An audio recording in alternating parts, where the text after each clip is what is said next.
Esto es ¿Qué clase de profes? Un podcast experimental con temas de educación en general y educación física. En el que mi compañero, el profe Luis, y yo, el profe Ángel, buscaremos dar respuestas cortas y claras con la ayuda de un especialista invitado. Comenzamos.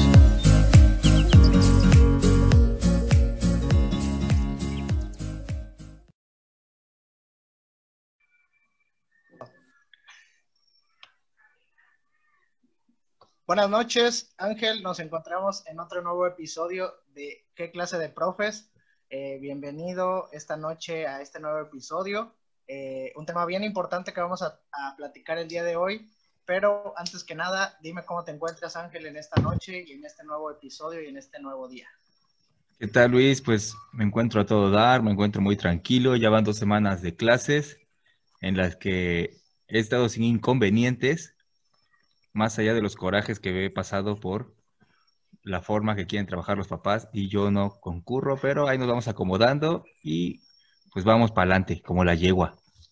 Eso te iba a decir que cuando dijiste que sin inconvenientes te iba a decir, pero si todos los días me mandas mensaje enojado y ya estoy harto, ya no aguanto a los papás. ¿Quiere decir que esos no son inconvenientes o qué? No, al contrario, es parte de la experiencia de estar a distancia y la he tomado, pues al momento sí me enojo un poquito porque digo, ya les había dicho, ya platiqué con ellos, pero después digo, bueno, estamos para servirles y tenemos que atenderlos, ¿no? Para servirles y no para servirte. Así es. Soy un humilde servidor público que estoy para atender a ellos y a sus hijos y procurar la salud de ellos. Ese es un spot para este episodio, ¿no? Porque eso no iba. Así es, y bueno, quiero decirte que este episodio es patrocinado por Vendas Jaloma, o no sé cómo se pronuncie. Las vendas más bonitas y más suavecitas para que puedas hacerte tus vendajes deportivos, que puedas hacerte tus vendajes, no sé, para qué otras cosas. Cuando te embarazas te puedes vendar con ellas, o hay quien las pinta para que sean bonitas. Muy buenas, muy largas y muy aguantadoras. Y también sirven para hacerte tu disfraz, ¿no? En Día de Muertos te puedes hacer tu disfraz de momia. Ah, pero es que ya para este tipo de disfraces quedan un poco caras. Parece ya están mejor las del Dr. Simi. Bueno, pues ya una vez anunciado el patrocinador, esperemos que nos manden nuestras vendas para poder repartir con nuestro público. Les queremos presentar a nuestro invitado del día de hoy, que es un amigo que no tengo el gusto de conocerlo así en persona. Bueno, sí lo he visto porque lo he topado en varias fiestas, pero no me llevaba con él. Hasta que empezamos a hacer esto fue que dije, le voy a hablar, le voy a escribir y lo voy a saludar para que nos ayude. Él es licenciado en enfermería y paramédico.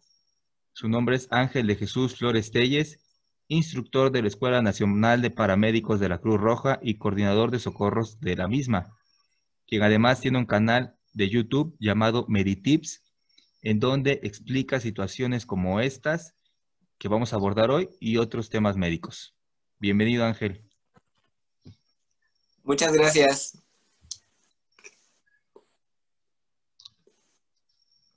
Un gusto tenerte, Ángel. Esperemos que nos ayudes mucho en este tema que a nosotros desconocemos, pero pues para eso trajimos a una persona con amplio conocimiento y que nos pueda orientar sobre todo para esta situación tan delicada que sucede en las escuelas y que a veces como maestros desconocemos y que pues sí está bien que nos orienten y que nos den información necesaria, ¿no? Para no regarla. Sí, claro, pues muchas gracias a ustedes por la invitación, por fijarse en el canal y en el proyecto de Meditips, en el cual, como bien lo dicen, está enfocado pues básicamente a que todas las personas que lo puedan ver, que puedan tener la oportunidad de ver un video, pues es que adquieran el conocimiento. Más que nada, Meditips se enfoca a que cualquier persona que pueda tener la visualización de cualquiera de nuestros videos pueda saber qué hacer en caso de urgencia, ya que regularmente, como bien lo mencionan ustedes, mucha de la cultura que tenemos en México no está enfocada al área médica y debería, ya que minutos de cuando pasa un accidente van a definir el futuro de la persona lesionada. Entonces, lo que buscamos en Meditips es precisamente reducir los tiempos y que siempre haya alguien que tenga un conocimiento real de saber qué hacer en una emergencia. Entonces, muchas gracias por la invitación. Oye, Ángel, y por ahí nos enteramos que también eres profe, también andas dando clases en prepa, en secundaria y en la universidad. Sí, así es. Afortunadamente, igual compartimos el gusto de la docencia. Independientemente de mi carrera, pues también ejerzo como docente, como profesor en algunas escuelas en los niveles que acabas de comentar. Y pues bueno, es bastante enriquecedor el compartir los conocimientos con los demás, con las demás personas, niños y adolescentes. Pero pues la verdad es un reto que, como bien lo dicen, que día a día tenemos que ir corrigiendo, y sobre todo ahorita con la nueva normalidad que nos enfrentamos con las situaciones de dar las clases en línea, pues yo creo que todavía aumentó doble la carga de la docencia. Sí, fíjense que algo importante, ¿no? El hecho de que compartas esa experiencia tanto educativa como de los Meditips o de los primeros auxilios, pues va a ser más enriquecedor, ¿no? Porque ya sabes cómo se maneja el contexto educativo, ¿no? Cómo se maneja el estar en un aula o en una escuela y todos los riesgos que conlleva la convivencia diaria de los alumnos y de los estudiantes, y pues cómo orientarnos para actuar, ¿no? A continuación, por ahí les voy a leer una información que pude encontrar en la red y que estuve investigando, muy adecuada a lo que vamos a trabajar el día de hoy. En cada ciclo escolar, alrededor de 30,000 alumnos sufren una lesión, lo que equivale a 125 incidentes diarios dentro de las escuelas, ya que es muy alta la probabilidad de que los estudiantes se caigan o se golpeen durante el recreo, en los salones y en el trayecto de ida al colegio o de regreso a sus casas. El Consejo Nacional de Población, CONAPO, informó que el número de accidentes escolares en México ha aumentado. Los niños entre 6 y 10 años son la esfera escolar en la que más ocurren defunciones. Asimismo, comunicó que la tasa por fallecimiento a causa de accidentes durante esa edad escolar ha aumentado 4 veces más que la provocada por las enfermedades. En este sentido, se ha convertido en la tercera causa de hospitalización, representando importantes pérdidas económicas para el sistema de salud del país, ya que se estima que 9 de cada 10 accidentes se pudieron evitar. Por otro lado, cabe destacar que los accidentes pueden ocasionar importantes consecuencias físicas, como discapacidades y en algunos casos hasta la muerte del infante. A pesar de que en las escuelas el personal está al tanto de los alumnos, es difícil controlar a tantos estudiantes, y es que nunca se puede estar preparado del todo para un accidente. Los accidentes escolares casi todos se dan en la educación básica y media. Estos van a depender de la actividad y edad del alumno. Estos son los tipos de percances que requieren atención médica, aseguró Villegas, en cuanto a los accidentes más comunes en las escuelas. Sin embargo, los estudiantes de las preparatorias y universidades no están exentos de estos incidentes, ya que a pesar de ser menor el número de accidentes, estos casos son más severos y suelen ocurrir durante la práctica de algún deporte. Las lesiones más comunes en estas actividades son fracturas, esguinces y lesiones en la clavícula. La hora de descanso en los patios, escaleras y eventos deportivos son las mayores zonas de riesgo. ¿Cómo ven esta información en cuanto a la educación y a los accidentes? Ahora, ¿Cómo ves, Ángel? a mí se me hace sorprendente porque pues ya fui partícipe de ese 125 diarios, ¿no? Ya me tocó al menos 2 o 3 cosas que pasar. Formas parte de las estadísticas. Ya soy parte de la estadística y eso es preocupante. Yo creo que todos los maestros ya formamos parte de esas estadísticas alguna vez. ¿O cómo ves, Ángel? ¿Qué opinas de esta situación? ¿Te ha tocado estos accidentes escolares? Sí, claro, bastante. Yo creo que es un dato interesante, como bien nos dicen las cifras, y tiene algo de cierto, ¿eh? Hay veces que una parte que debemos de concientizar, al menos nosotros también como docentes, es que debemos de estar preparados precisamente para una situación de emergencia. Sobre todo que hay veces que el hecho de a veces conocer a los alumnos hace que nos podamos confiar. Y precisamente esto genera algo difícil para la atención de los primeros auxilios, que es formar un cariño a lo mejor con los estudiantes, que eso va a maximizar todavía un tipo de accidente. Cuando nosotros tenemos a lo mejor un accidente de una persona que no conocemos, sí nos impacta, sí nos llega a sorprender, a agarrar de sorpresa, pero tenemos un medio en el cual podemos controlarlos y atenderlos. Pero cuando es un accidente, una persona que conocemos, un ser querido, en este caso un alumno que hasta cierta parte llegamos a tenderle cariño, porque pues convivimos mucho tiempo todos los días con él, es aún mucho más impactante. Y precisamente como lo comentaban las cifras, yo creo que las lesiones locomotoras, que hacemos énfasis, articulaciones, huesos y músculos, son las más comunes, las más vulnerables, y a pesar de ello son las más fáciles de atender, ya que independientemente son estructuras grandes que a nosotros como primeros auxilios o primeros respondientes hace que podamos atender de manera adecuada.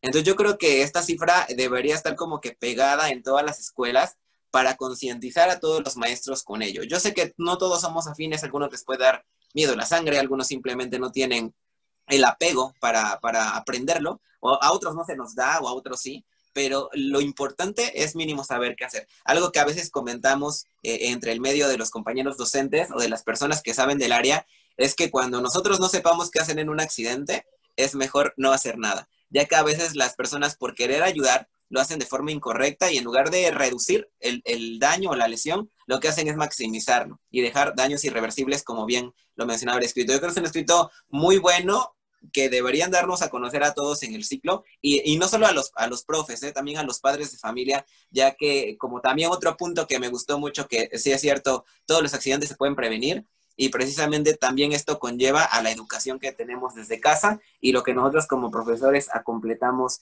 en el medio de la escuela. Entonces yo creo que todo va de la mano, me gustó bastante. Muy bien, pues les quiero platicar por qué vamos a hacer este episodio, por qué decidimos hacer este episodio. Pues más que nada es porque es muy común que nos llegue a pasar accidentes en la escuela, en lo particular de nosotros, pues en la clase de educación física, ¿verdad? Pero también pasan en el recreo o en el receso, en el aula, en los laboratorios, en los talleres, en las escuelas secundarias. Incluso no siempre le pasan a los alumnos, también puede que los pasen a nosotros los maestros, a los conserjes. Y pues buscamos a Ángel para que nos pudiera ayudar con 5 situaciones específicas que queremos compartir el día de hoy. Y pues esperamos que después nos pueda apoyar con otras 5, porque son, bueno, nosotros a lo mejor yo las veo diferentes, pero igual y entran más o menos en la misma área, ¿no? Pero pues esperamos que después nos puedas apoyar con otras pocas más. Claro, adelante, por bien encantado.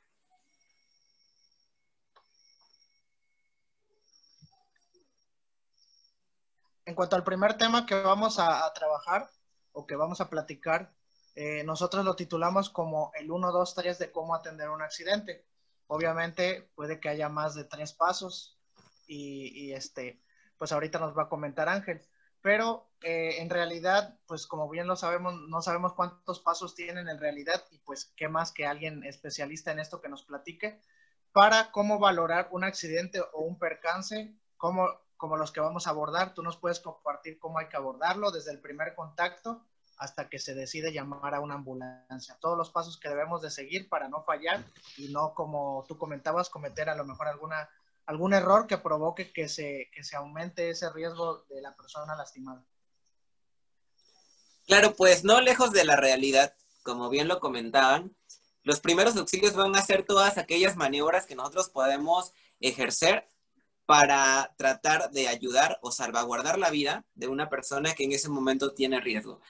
Los primeros auxilios se van a dividir de acuerdo al grado de conocimiento que va a tener el primer respondiente, que en este caso va a ser aquella persona que se encuentra en el momento de la lesión o en el momento del accidente, que puede abordar inmediatamente a la persona lesionada. En este caso, como estamos hablando de un lugar donde hay demasiadas personas, es un riesgo inmediatamente que puede maximizar el accidente.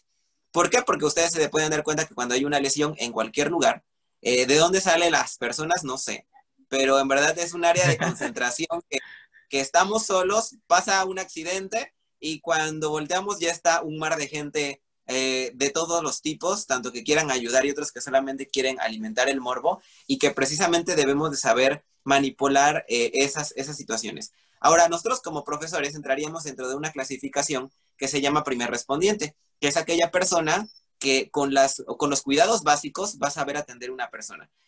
¿Qué hablo con los cuidados básicos? Nuestras manos.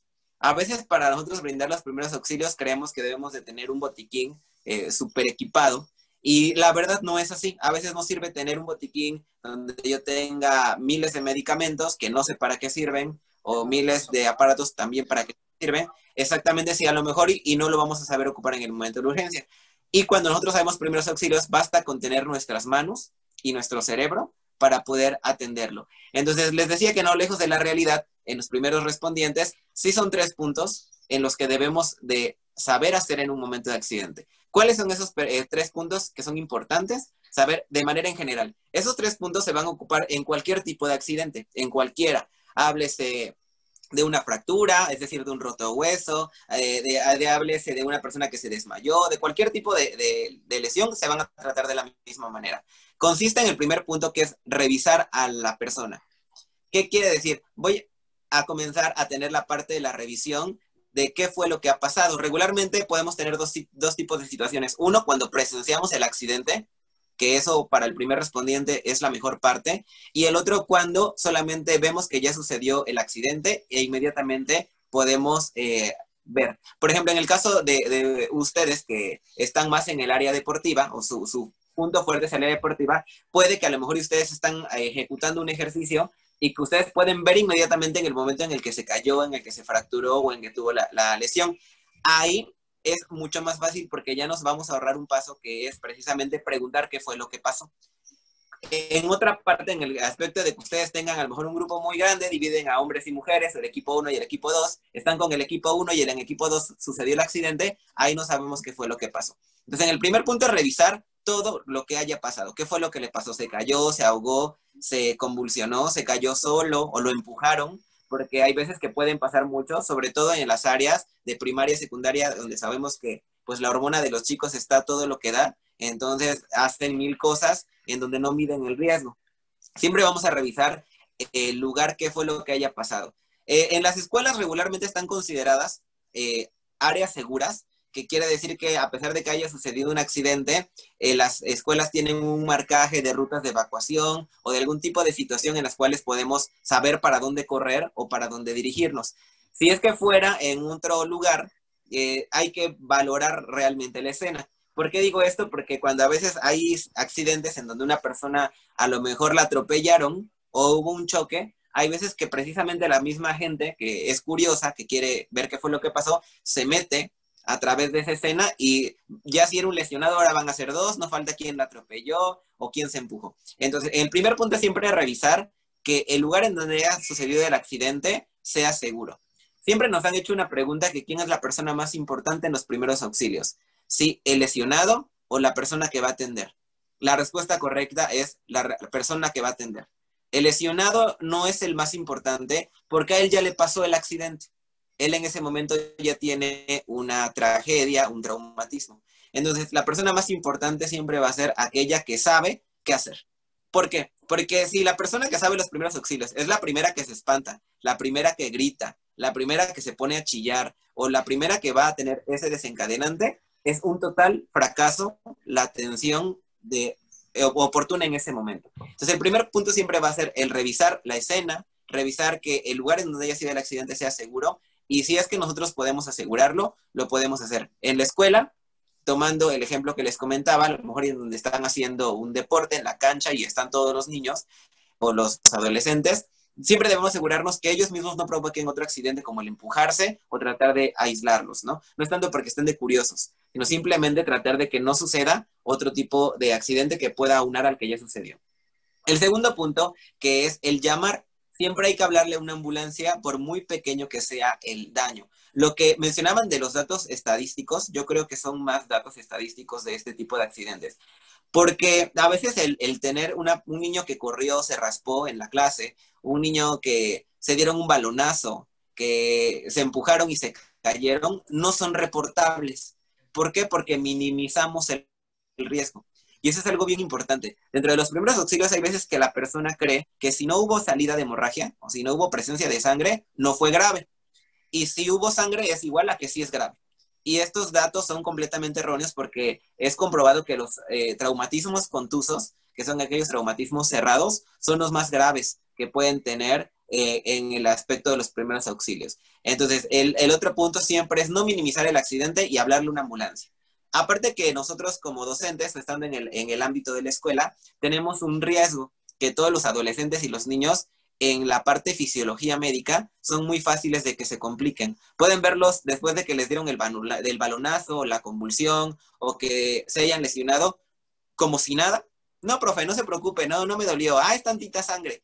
Eso puede hacer que nosotros nos confiamos y que después, al paso del tiempo y conforme va evolucionando la lesión, puede que se llegue a complicar. Entonces, es por eso que no debemos de minimizar, porque adolescentes y niños son vulnerables que en el momento del accidente se vean que aguantaron el golpe o aguantaron el traumatismo, pero al paso del tiempo puede que se complique. Y sobre todo en las lesiones musculares, muchos tenemos la costumbre del famoso enfriamiento, ¿no? Que se fracturó o se luxó, se desafó un hueso y todos, no, es que no se te ha enfriado, dicen las personas, ¿no? No es que no se le haya enfriado, sino simplemente la capacidad del cuerpo que tiene para resistir esos parámetros está apenas haciendo ese efecto. Entonces, el segundo punto es llamarle a una ambulancia. Y yo creo que nosotros debemos de conocer los números de emergencia. El 911 no es por hacerle promoción, pero el 911 es el número indicado para hablar a la ambulancia. Cualquier dependencia, no solo la benemérita institución de la Cruz Roja Mexicana, pero cualquier otra institución que pueda apoyarle, pues bueno, puede ejercer ahí. Entonces, un punto importante es hablarle a la ambulancia. Ojo con ello, yo sé que a lo mejor nos están escuchando muchos profesores, muchas personas que les interesa el tema, y algo que es importante recalcar, sobre todo que conozco a la institución, que va a haber momentos en el que las ambulancias no estén disponibles, va a haber momentos en que no haya paramédicos, va a haber el momento en que justo en el que sucedió el accidente en la escuela también hubo un choque y se fueron al choque. Entonces, también dentro de los primeros auxilios deben de enseñarnos a ser resolutivos. ¿Qué quiere decir? Que si la ambulancia no llega, también yo no me voy a esperar a que pase 1, 2, 3 horas y que el niño se me esté desangrando para poderlo trasladar, sino realizar una maniobra adecuada, que también lo podemos ver, para poderlo trasladar por otro medio. Entonces, actuar rápido. Pero dentro de los protocolos universales es hablarle a una ambulancia. Y el tercer punto es el reviso, el segundo era llamo y el tercero atiendo, y ahora sí es enfocarme en la víctima, en la persona que se haya lesionado. Un punto importante que quiero aclarar aquí es no dejarnos guiar por lo aparatoso. Si una persona sufre un accidente, siempre nos vamos a guiar por la sangre. Si se fracturó, nos vamos a ver si el pie está rotado, el brazo está rotado, si el hombre está salido. Si tiene el hueso de fuera, ahí sí vamos, corremos y vemos primero el hueso, vemos que la sangre en verdad sea roja o esas cosas. Eso no importa. En el momento del accidente, no importa que haya sido una amputación, no importa que sea una hemorragia, no importa si la persona incluso está desmayada. Lo que me importa en el momento del reviso al lesionado es que esté vivo. ¿Y cómo yo puedo corroborarlo? Es que tenga algo que conocemos como pulso, que es que el corazón esté latiendo, que el corazón esté de manera funcional y que la persona tenga vida. Si el paciente que está lesionado tiene pulso, está consciente, ya estamos del otro lado. Todo lo demás se va a ir pudiendo atender poco a poco para poder hacerlo de manera tranquila y de manera correcta. ¿Qué pasa si la persona no tiene pulso? Ese es lo más importante. ¿Qué es lo que hay que hacer? Yo como docente, como aquella persona que presenció en ese momento la lesión, el balonazo, que se haya caído, que luego los niños se cuelgan de la portería porque se sienten Spider-Man o algo así porque ven en las películas, porque son muy aunados eso, y se cayó y se quedó sin pulso, inmediatamente debo de iniciar una técnica que se llama reanimación cardiopulmonar, que es hacer un masaje cardíaco, comprimir el centro del pecho del niño o el adolescente y comprimir fuerte, rápido, de manera oportuna para tratar de restablecer que el corazón esté latiendo. Este es un punto importante. Y cabe mencionar aquí, que yo sé que no es una clase exponencial de la reanimación cardiopulmonar, pero lo que sí quiero hacer énfasis es que si estamos atendiendo niveles básicos, primaria, secundaria, el cuerpo del adolescente hoy en día están más desarrollados. Yo creo que cuando nosotros íbamos a la escuela estábamos así todos chiquitos, todos espantados. No era como hoy en día. Hoy en día vemos un niño de 13 años y parece de 15, o relativamente van evolucionando por todo lo que tenemos en el medio. Pero bueno, lo que quería llegar es que los cuerpos van a depender del grado de compresión. Regularmente, si son niños, adolescentes, en un peso promedio, se van a comprimir solamente con una mano. Les digo esto porque si ustedes pueden textear en internet la técnica de RCP, lo sugieren con 2 manos en la técnica del adulto, solo adultos. pero como son niños adolescentes, pues hay unos que pues ahorita por las fotos de Facebook se quieren mantener esbeltos, entonces son personas que a lo mejor pueden tener un grado de que su cuerpo está más pequeño o también pueden tener obesidad y precisamente dicen que de acuerdo al sapo es la pedrada, el grado de compresión va a ser de acuerdo al cuerpo del niño o del adolescente. Entonces, se basa en la atención rápida generalizada, 3 puntos principales. Reviso la escena, reviso que sea seguro, llamo a ambulancia, a un número de emergencias, número universal 911, y por último, atiendo a la víctima. Y el punto de atender a la víctima es corroborar que tenga vida y después, si está vivo, atiendo todo lo demás que conlleve. Fracturas, hemorragias, quemaduras, esguinces, que se le salió el hueso, todo lo que ustedes quieran, lo atendemos después de corroborar que la persona cuenta con vida. Porque antes, entre los primeros auxilios, cuando él estaba norbado, la gente veía que se le salía el hueso a una persona, inmediatamente quería ayudar y se lo metía, o le componía el hueso, le componía la fractura, le cohibía la hemorragia, pero no se daban cuenta que la persona ya estaba muerta, porque se iban a lo aparatoso. Ay, se le salió el hueso, voy a ayudarle por el hueso. O los amputados, ¿no? Encontraban un pie por un lado, un pie del otro, y la gente iba preocupada a recoger el pie para dárselo al lesionado, cuando a lo mejor la persona ya estaba muerta. Entonces, por ello que dentro de el atiendo es ver primero que la persona tenga vida. Si la persona tiene vida, podemos atender todo lo demás. Entonces, esos serían los tres puntos principales de manera universal, en los cuales podemos atender cualquier tipo de accidente. Órale, se me hizo no tan difícil, ¿eh? No, Sí, súper fácil. sí, está muy bueno. Pero fíjate que aunque se escucha bien fácil, los 3 puntos que él comentó son los que siempre cometemos. Sí, errores. El primero, revisar. Nosotros llegamos y no nos Nadie revisa nada. Llegamos a lo valiente, ¿no? Nos creemos que somos, no sé, médicos o paramédicos. Sí. Y, no, quítense todos, yo voy, ¿no? Es lo que sucede siempre. Y la segunda, no, si no vemos algo grave, no le hablamos a la ambulancia. Tráete la miel, ¿no? Para echarle ahí en el chipote. Tráete una venda. Cualquier situación X, ¿no? Vendas Jaloma. Queremos solucionarlo con algo bien fácil, ¿no? Y la tercera, sí, pues, claro, atender, como bien dices, nosotros queremos o creemos saber todo, ¿no? Y queremos atender cosas que ni sabemos y terminamos complicando las situaciones. Pero si tomamos en cuenta esas 3 cosas que mencionaste, Ángel, pues bien fácil y bien sencillo para atender todas estas situaciones de accidentes en escolares y en cualquier contexto, en casa también, pues es aplicable en todos lados esa situación. Claro, y como bien lo comentabas, hay veces que lo hacemos al revés. Cuando comienza el accidente, primero atendemos. De ahí que ya atendemos, vemos qué fue lo que pasó, quién está, quién no está, y al último le hablamos a la ambulancia, ¿no? Yo creo que la secuencia... Sí, ya que vimos que no pudimos, ahora sí que vengan. Oye, pero yo me imaginé diciéndole a un maestro, compañero, o a la directora, tranquila maestra, ya lo valoré y sigue respirando, sigue vivo, me va a mandar a la goma. ¿Cómo se lo digo? O sea, ¿cómo le tendría yo que decir en el tercer paso, ¿no? En el tercer paso está consciente, vamos a tranquilizarnos, ¿no? Vamos a tener serenidad, no vamos a alterarnos para que podamos atender al niño, ¿no? Claro, yo creo que en el momento de que sucede el accidente, y sobre todo cuando nosotros estamos a cargo del grupo, la responsabilidad es, como nos dicen, ¿no? Cuando tenemos la sesión con los alumnos, nosotros somos los responsables del grupo en ese momento. Yo creo que en el momento en que ustedes están precisamente ante el grupo en una clase de ejercicios, de educación física, que la verdad yo creo que de todos los accidentes escolares, más del 50% han sido en las clases de educación física porque se alocan en ese momento, pues porque es como que la parte son bien imprudentes. Sí, también. Y fíjate qué pasa. Otros profes en otros países. Sí, no, aquí en México son bastante conscientes para el ejercicio. Pero precisamente yo creo que debemos estar conscientes, como mencionaba Ángel, precisamente de qué le voy a decir a la directora, ¿no? O sea, qué le voy a decir al responsable, porque en ese momento yo creo que independientemente de que se preocupan por el niño, se preocupan porque el papá va a venir a asesinarlos, ¿no?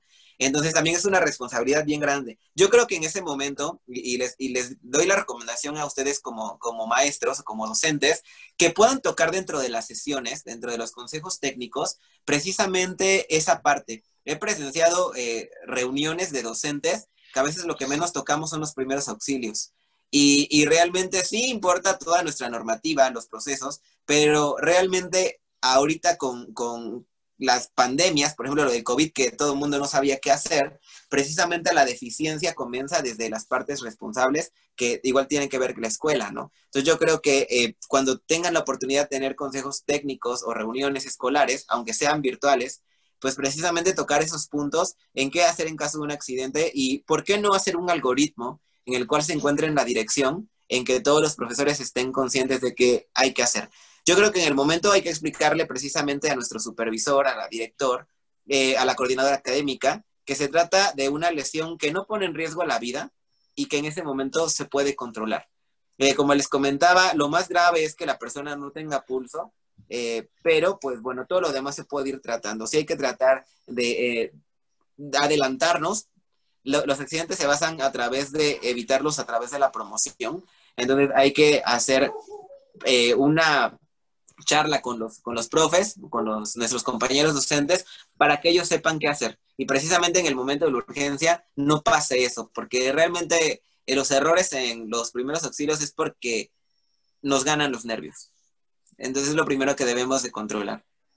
Oye, Ángel, por ahí, bueno, dos dudas o dos situaciones que por ahí he escuchado, quisiera que nos las aclararas. Una, en cuanto a la llamada de ambulancia, cuando se debe, bueno, lo que yo sé es que, bueno, es algo a lo mejor muy común o que cometemos es, alguien hable a la ambulancia, ¿no? Alguien háblele, llámeme, no decimos ni quién y todos nos quedamos mirando y nadie hace la llamada. Según yo sé, sí, tienes que señalar a alguien y decir su nombre o algo, cómo lo identificas tú, chico de azul, llámala a la ambulancia, o si lo conoces, obviamente, profe Ángel, ¿no? Háblale a la ambulancia, porque pues si lo dejamos al aire, No tengo saldo. nadie le llama a la ambulancia, ¿no?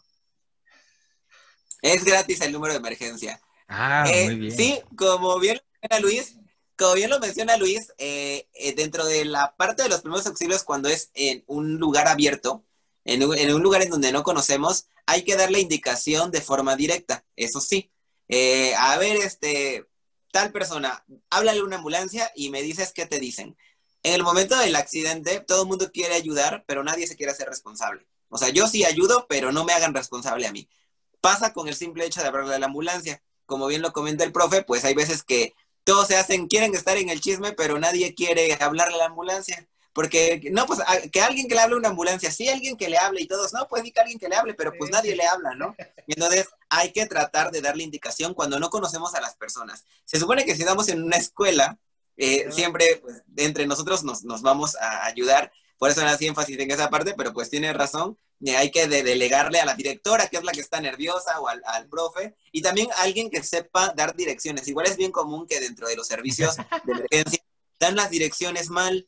Es que queda en tal oriente, con tal calle, y de ahí llegamos y es del otro lado, ¿no? O algo Enfrente de la tienda le esperamos. Sí, de la tienda, junto al Oxxo nos dicen, ¿no? Cuando hay como 20 Oxxos en la ciudad. Entonces, es dar ahora sí que el lugar específico y alguna referencia, obviamente conocida, ¿no? Y está junto a la Garnachas Juanita, ¿no? Y ahí vamos buscando a las Garnachas Garnitas. Sino simplemente es una referencia que sea fácil de ubicar y como bien lo comentas, es de dirigirnos ya evidentemente para quién es la indicación de que le hablen a una ambulancia y que le digan qué le dijo, porque a lo mejor hay veces que le habla a la ambulancia el profe Ángel que le hable, pues sabe que necesita una ambulancia porque un niño se desmayó. Bueno, ahorita va para allá, gracias, cuelga, y el profe Ángel fue al baño, el profe Ángel fue a ver que su grupo ya se haya metido, y la ambulancia, ¿qué le dijeron al profe? Y hay veces que les quiero comentar que cuando se reciben bastantes llamadas, o una llamada que se escucha como que falsa, la ambulancia no sale luego. Entonces sí necesitan como que tengan la insistencia en que se reporte el servicio. Sí, deben de hablar así como con más voz de preocupados, ¿no? Así para que sí, más efecto. Para que sea más creíble. Oye, pero se supone que como escuela, pues todos tendríamos que tener un protocolo, ¿no? Y ya debería de haber alguien que es pero se supone, Luis, damos en escuelas de gobierno. ¿no? No, se supone, yo digo que se supone. Y la segunda, Ángel, por ahí hablabas de la reanimación cardiopulmonar. Ves que antes se manejaba en cuanto a las insuflaciones y creo que últimamente ya no se maneja esa situación. Para los que no sabemos, se tiene que dar la reanimación, como tú lo dices, con una mano para los jóvenes, hasta que podamos, hasta que se reanime, o sea, continuar dándole esa reanimación. Ok, en la primera pregunta lo que nos comentaba sobre la parte de tener un algoritmo, a lo mejor y como dice el profe Ángel, no es tanto que tengamos un protocolo correcto, pero sí mínimo una brigada. Una brigada porque no sé si ustedes en sus escuelas practiquen sismos o simulacros de sismos, simulacros de algún tipo de incidente, y lo que es bien común en los niños es que se ponen a jugar, a gritar, a echar relajo, a burlarse, y cuando es el momento del el sismo, nunca va a faltar el niño que tenga una crisis nerviosa, que tenga miedo, que se ponga a chillar en forma real. Entonces de ahí debemos de saber abordarlos. Yo les aconsejo que a lo mejor y no tengamos un algoritmo, pero sí una brigada entre nosotros mismos como docentes, de mínimo saber qué hacer o qué controlar en el momento que pueda pasar. Entonces sí les sugiero lo de la brigada. Y el punto 2, sobre la reanimación cardiopulmonar. La reanimación cardiopulmonar son las maniobras o el masaje cardíaco que se va a hacer a través de formas mecánicas artificiales para la obtención nuevamente de que el corazón pueda latir. ¿De qué depende? Del nivel de primeros auxilios. Cuando una persona tiene un curso más específico, existen diferentes RCP o diferentes tipos de reanimación. La reanimación cardiopulmonar para profesionales de la salud, que es el soporte vital básico, habla precisamente que debemos de comprimir el centro del pecho del paciente 30 veces por 2 ventilaciones 5 veces. Ese 30 por 2 por 5 que ha existido desde el año 2005, que la Asociación Americana del Corazón lo ha normado para que así lo aprendamos, es para aquellas personas que cuentan con un dispositivo de barrera, es decir, una mascarilla artificial para poder dar ventilación de boca a boca, o en su caso, si en las escuelas tenemos botiquines y podemos tener un respirador plástico artificial, es aplicable. ¿Por qué? Porque precisamente por ahí del 2010 se llegó a un acuerdo que las respiraciones de boca a boca estaban totalmente prohibidas. ¿Por qué? Porque esto conlleva a que vamos a tener un contacto directo con el lesionado, no conocemos los hábitos y costumbres del lesionado, no conocemos el estado patológico y puede que cuando yo llegue muy valiente a ayudarlo a que vuelva a respirar, yo me pueda contagiar de una enfermedad. Entonces, como les comentaba al principio, la persona más importante en los primeros auxilios somos nosotros, los que vamos a atender. Y si nosotros llegamos y nos contagiamos, evidentemente va a ser una complicación. Entonces, a partir de esa fecha, legalmente, no podemos dar ventilaciones boca a boca si es que no lo queremos, no estamos obligados.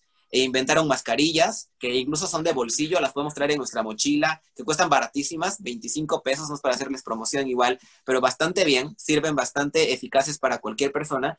Y si nosotros contamos con esas mascarillas, automáticamente es 30 por 2 por 5. Sí puedo ventilar porque es un método que me va a servir de respaldo. ¿Qué pasa si yo estoy y me los llevé al cerro del Borrego porque nos tocó la clase de ir a conocer la naturaleza con cardio? Entonces me lo subí corriendo al cerro y llegando al cerro nos falta el niño que es, profe, me siento mal, sí, pero tienes que llegar a la cima, profe, me siento mal, sí, pero debes de llegar a la cima. Y cuando llega a la cima se desmaya o cae en inconsciencia y no tiene pulso. Entonces, como ahí no vamos a llevar todo un botiquín, no vamos a llevar algunas cosas, ahí solamente se enfoca en la RCP, que se conoce como reanimación solo manos, que quiere decir que como no tenemos un método para darle ventilaciones, y como yo no le puedo dar ventilaciones de boca a boca, solamente me voy a dedicar a comprimir en lo que llega la ambulancia o en lo que llega alguien a relevarme. ¿Cómo voy a hacer ese sitio de compresión? Igual va a ser en el centro del pecho, voy a comprimir igual el número mismo de veces, 30 compresiones 5 veces, sin dar las ventilaciones. Si hacemos las cuentas, ¿cuánto sería eso? 30 compresiones por 5 veces van a ser alrededor de 150 compresiones por minuto, que es lo mínimo. Debemos de comprimir antes era de 100 a 120, en la nueva guía es de 120 a 150 veces que debemos de comprimir el centro del pecho de la persona para que pueda restablecerse. Entonces va a depender de la situación y del grado de adquisición de los primeros auxilios. En general, si no conocemos o abordamos estos temas, pues que sean solo las compresiones sin dar las ventilaciones boca a boca, ya que les vuelvo a explicar que puede ser un medio en el cual nos podemos contagiar y bueno, que incluso a nivel legal podemos estar respaldados por no darlas. Y más ahorita con el COVID, ¿no? Pues sí, sí. precisamente, como ya, ahora el COVID ahorita es el que está de moda, pero siempre ha habido enfermedades virales de esa magnitud. Y pues ahorita, básicamente, pues por ello es que nosotros como que estamos más restringidos. Ahora, igual, retomando lo de COVID, que igual incluso es importante siempre que se atienda a una persona, tener algún método de barrera como el cubreboca, guantes para poderlo atender. Pero bueno, en el momento de urgencia los protocolos de primeros auxilios se adecúan al lugar. Y lo que a veces buscamos es que la persona pueda tener el restablecimiento de lo que haya perdido. Entonces, esos serían a grandes rasgos los datos importantes para la reanimación cardiopulmonar. Oye, yo una vez sentí que se me murió un pececito y le di respiración boca a boca y le reventé sus pulmones, creo. Le soplé Pues sí, mucho. porque ellos no... Es que no era por la boca, no era por la boca, era aquí en Era el cuello. aquí, sí, pero Sí, era brazancas.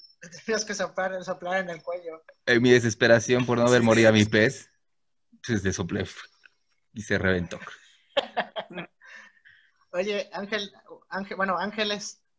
a los dos Ángeles, antes de continuar, nada más, ahora enfocándonos a lo educativo, encontré unos documentos que pueden revisar todos los docentes sobre el actuar docente ante emergencias escolares, que por ahí pueden revisarlos en la web, que es el Manual de Seguridad Escolar, recomendaciones para protegernos de la inseguridad y la violencia, que fue en el 2011, orientaciones para el establecimiento de entornos escolares seguros para escuelas de educación básica, que es en el 2019-2020, protocolo para prevenir y atender violencia escolar y de género en el 2017, protocolo de actuación ante la presencia, portación o uso de armas o drogas en el entorno escolar en el 2016, manual de protocolos de seguridad escolar en el 2014, manual para fortalecer la prevención de adicciones desde la educación secundaria en el 2011, y en Veracruz en el 2019 al 2024 salió algo que es protocolos ASIEM para el abuso sexual, acoso escolar y maltrato en Veracruz, por si quieren revisarlos, que son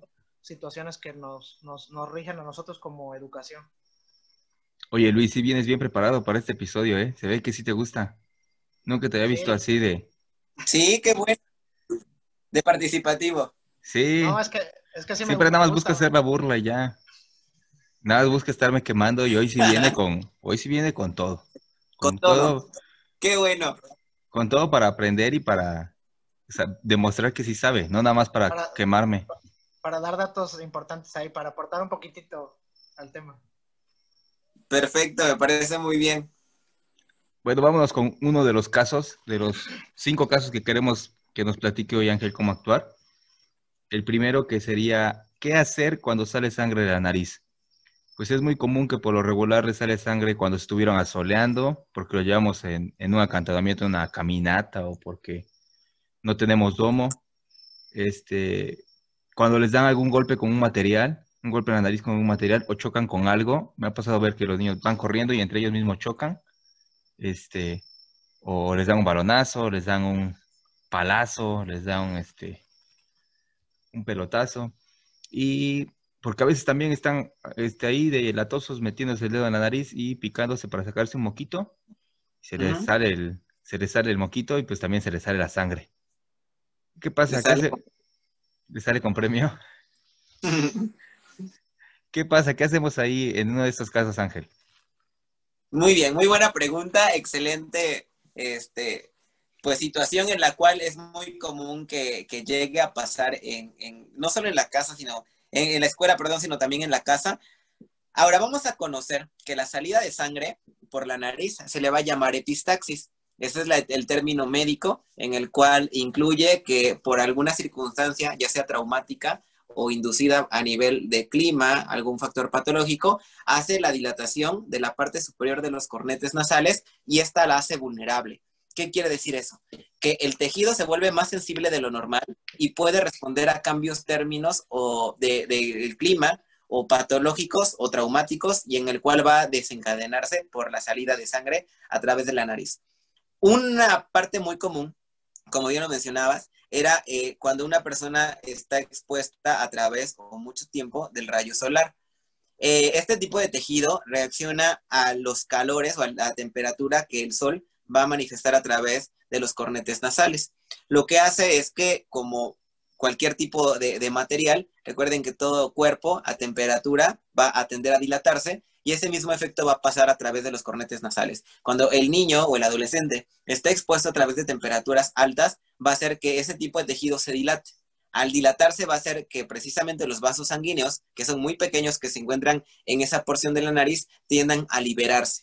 Y es común que ellos refieran que va a, como si tuvieran flujo de la nariz, inmediatamente a sentir el goteo y van a comenzar con una hemorragia abundante. Teóricamente este tipo de hemorragias no son tan agresivas. ¿Qué quiere decir? Que la cantidad de sangre que va a tener el niño en la pérdida va a ser de 10, 15 y hasta 20 mililitros, lo cual no es una cantidad volumétrica que pueda llegar a tener una repercusión muy grande en el niño. Realmente las epistaxis, el grado de complejidad es que se llegan a espantar más de lo que llegue a tener este tipo de evento. Cuando son epistaxis que son de esa manera, en el cual el niño estuvo expuesto en el sol, bueno, se pueden corregir bastante fácil. Una de las técnicas que es poner, es primero dejar que la sangre se libere.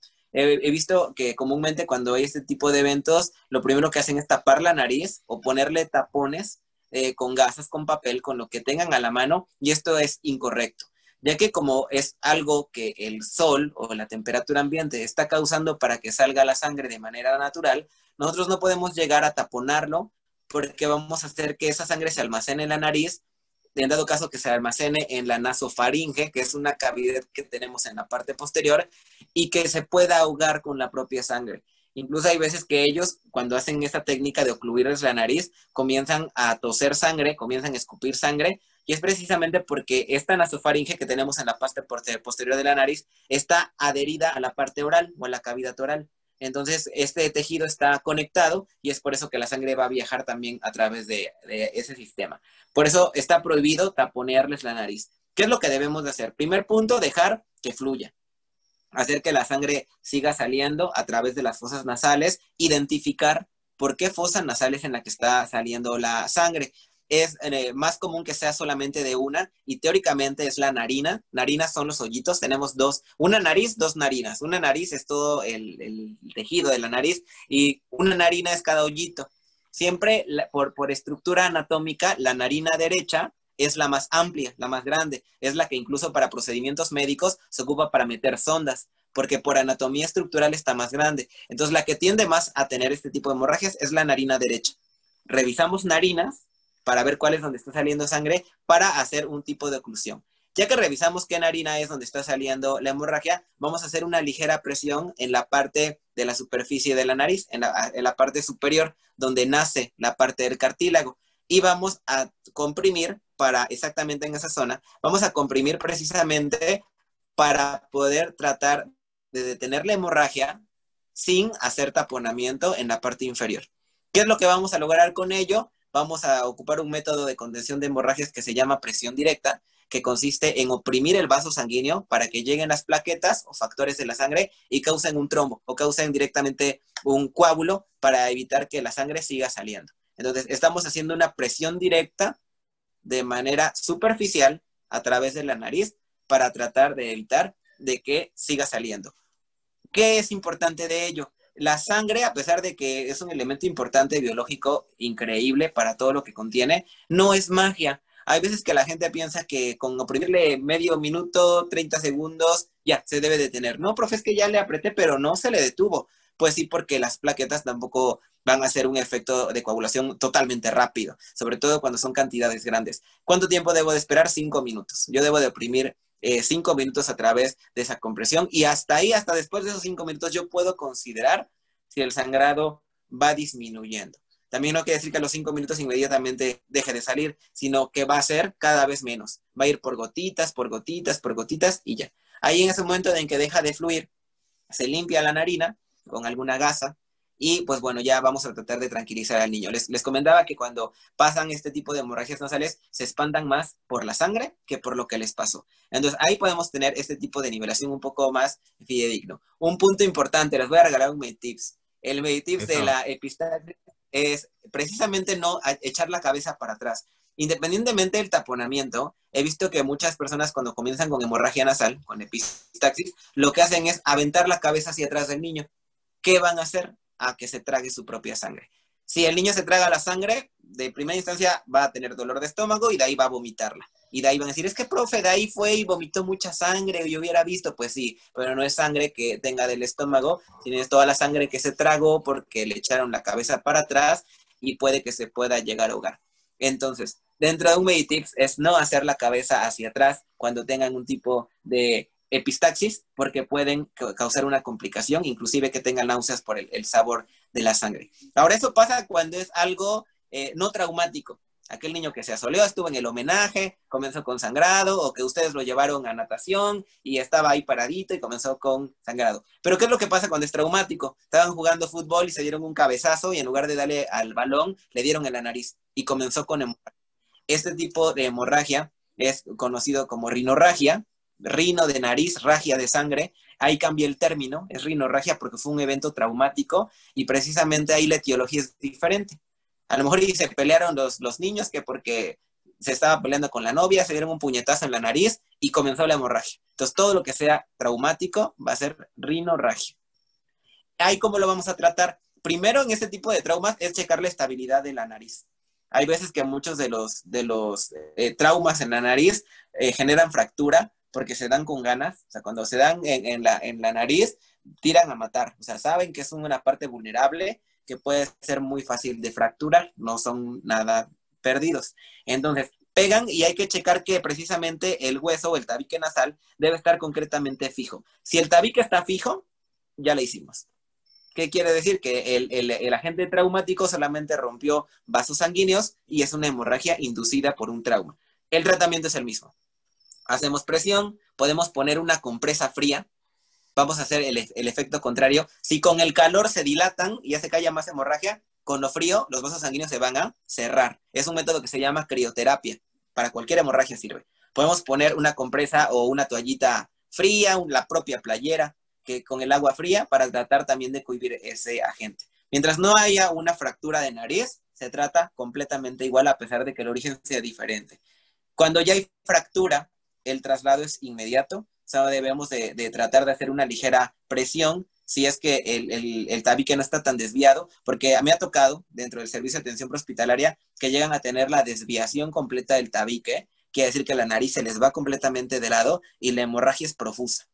Entonces ahí solamente hay que tratar de restablecerlo con líquidos, que para los primeros auxilios no aplica, y al traslado de inmediato. Aquí es donde debemos decidir si hablarle a una ambulancia o no. Si el niño se asoleó, bueno, pues lo podemos tratar en la escuela. Si al niño le dieron un balonazo y vemos que la hemorragia no se detiene, si vemos que la nariz está toda chueca, evidentemente sabemos que hay que trasladarlo.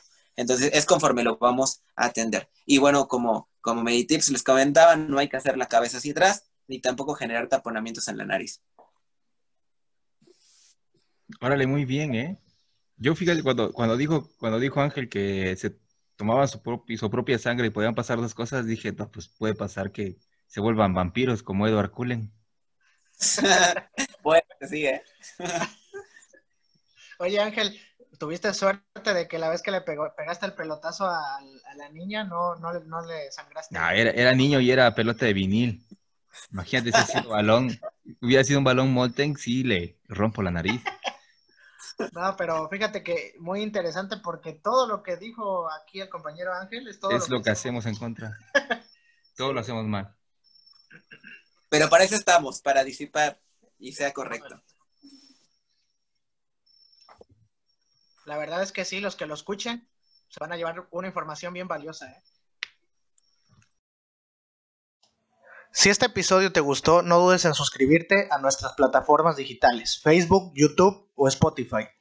Y espera nuestra segunda parte de este episodio 14, Accidentes en la Escuela, en donde podremos ver tipos de accidentes como lo son fracturas, cortadas, golpes en la cabeza y desmayos y cómo tratarlos. Y no olvides, si quieres más información sobre este tipo de situaciones, suscríbete al Facebook de Meditips y a su YouTube, donde podrás encontrar videos de este tipo.